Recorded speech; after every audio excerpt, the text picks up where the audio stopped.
एक घना जंगल था जहाँ एक खतरनाक शेर रहता था।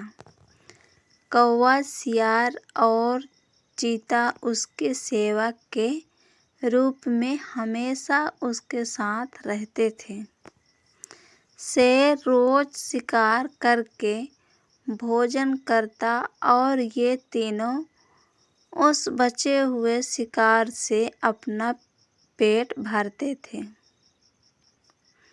एक दिन उस जंगल में एक ऊंट आ गया जो अपने साथियों से बिछड़ गया था। शेर ने कभी ऊंट नहीं देखा था।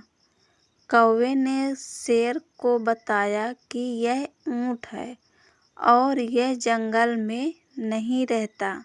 शायद पास के गांव से यह यहाँ आ गया होगा। आप इसका शिकार करके अपना पेट भर सकते हो। चीता और सियार को भी कौवे की बात अच्छी लगी।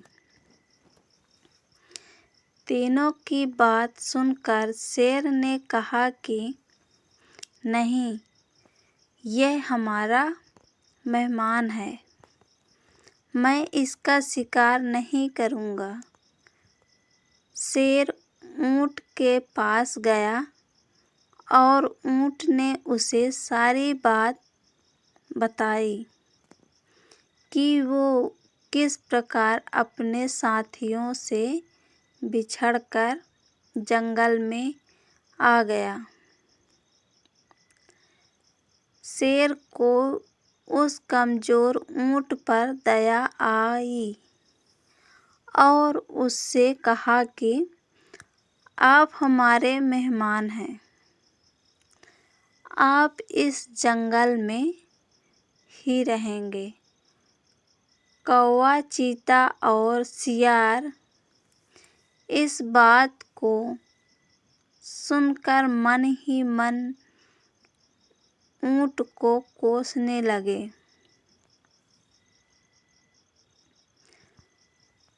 ऊंट ने शेर की बात मान ली और जंगल में ही रहने लगा।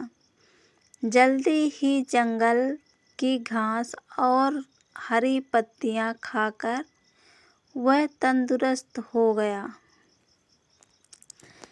इस बीच एक दिन शेर की जंगली हाथी से लड़ाई हो गई और शेर बुरी तरह से घायल हो गया। ये कई दिनों तक शिकार पर नहीं जा सका। शिकार न करने पर शेर और उस पर निर्भर कौवे, चीता व सियार कमजोर होने लगे।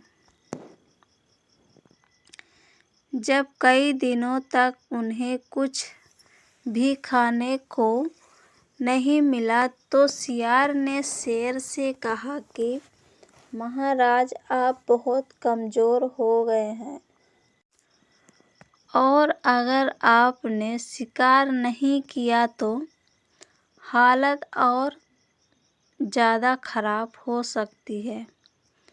इस पर शेर ने कहा कि मैं इतना कमजोर हो गया हूँ कि अब कहीं भी जाकर शिकार नहीं कर सकता।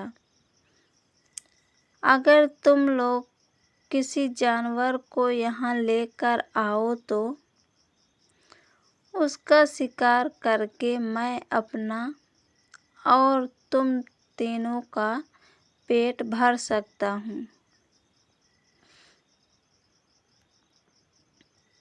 इतना सुनते ही सियार ने तपाक से कहा कि महाराज, अगर आप चाहे तो हम ऊंट को यहाँ लेकर आ सकते हैं, आप उसका शिकार कर लीजिए।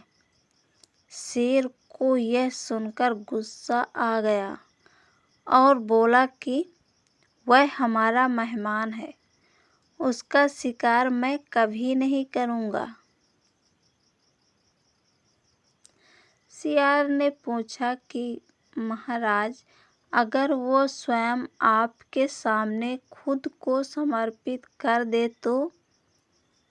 शेर ने कहा, तब तो मैं उसे खा सकता हूँ।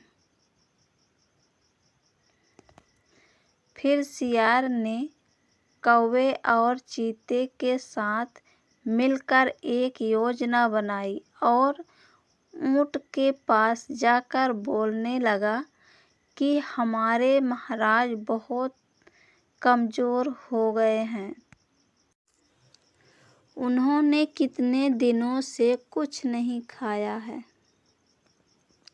अगर महाराज हमें भी खाना चाहे तो मैं खुद को उनके सामने समर्पित कर दूंगा। सियार की बात सुनकर कौवा, चीता और ऊँट भी बोलने लगे कि मैं भी महाराज का भोजन बनने के लिए तैयार हूँ। चारों शेर के पास गए और सबसे पहले कौवे ने कहा कि महाराज, आप मुझे अपना भोजन बना लीजिए। शेर बोला कि तुम बहुत छोटे हो, तुम भोजन क्या नाश्ते के लायक भी ठीक नहीं हो। फिर चीता बोला कि महाराज, आप मुझे खा जाइए। तब सियार ने कहा कि अगर तुम मर जाओगे तो शेर का सेनापति कौन होगा? फिर सियार ने खुद को समर्पित कर दिया। तब कौवा और चीता बोले कि तुम्हारे बाद महाराज का सलाहकार कौन बनेगा? तब तीनों को शेर ने नहीं खाया। तब ऊँट ने भी सोचा कि महाराज मुझे भी नहीं खाएंगे, क्योंकि मैं तो उनका मेहमान हूँ। यह सोचकर वो भी बोलने लगा कि महाराज, आप मुझे अपना भोजन बना लो। इतना सुनते ही शेर, चीता और सियार उस पर झपट पड़े। इससे पहले कि ऊँट कुछ समझ पाता, उसके प्राण शरीर से निकल चुके थे और चारों उसे अपना भोजन बना चुके थे। इस कहानी से हमें यह सीख मिलती है कि हमें बिना सोचे समझे किसी की बातों में नहीं आना चाहिए। साथ ही चालाक व धूर्त लोगों की मीठी मीठी बातों पर कभी भरोसा नहीं करना चाहिए। ये कहानी पसंद